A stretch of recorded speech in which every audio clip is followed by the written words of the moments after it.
انت نازل عليه كان في سابق معرفه اصلا ولا؟ مفيش، انا كنت دخلت على الجروب وطلبت. حتى انا ما كنتش اتاخرت في ملء الدي اس بسبب الحوار ده، عشان كنت مقلق منه، ما اعرفش حد. انا جينا ما اعرفش حد اصلا، اتعرفت وسالت الناس، والناس هنا فعلا بتساعد قوي، مش زي دول الخليج كده. خدوا منك كام؟ خدوا منك كام عشان يساعدوك؟ لا ما خدوش حاجه والله، بجد ناس محترمه جدا، ولما طلبت منه بعت لي العنوان بتاعه برقم التليفون بتاعه بكل حاجه، كل التفاصيل. بس الواحد مش عايز يجيب اسمه في الموضوع، عشان هو اكيد يعني هم كلهم عارفين هو زيزو، الناس كلها عارفه. الله يبارك لي. هم كلهم، كل الناس عارفه. اسمه الباشمهندس عبد العزيز هلال.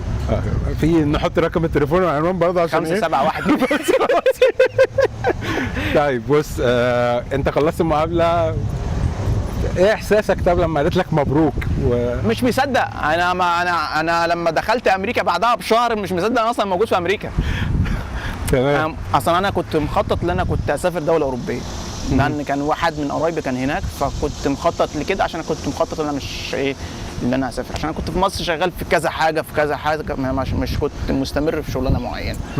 بالنسبه الحاجات اللي السفر انت كنت حاطط في دماغك دوله وامريكا دي اصلا ما كنتش حاططها في دماغي خالص، بس سبحان الله انا كنت خلصت الجيش من هنا، وحد قال كلمه غيرت مجرى حياتك كلها. فاهمني ازاي؟ اشكره. طيب ايه؟ اشكره. انا حتى هو في اليوم ده انت فكرتني بيه، هو صاحبي ده فكرتني بيه، فهو انا بكلمه بقول له انت عامل ايه واخبارك ايه، قدمت السنه دي وكده، قال لي قدمت، النتيجه طلعت، ايه الاخبار، حتى كلمته السنه الجايه، فقال لي زي كل سنه. كنت لسه عايز اقول له انا نجحت، فقلت اكسب بخاطر ولا حاجه، قلت بلاها.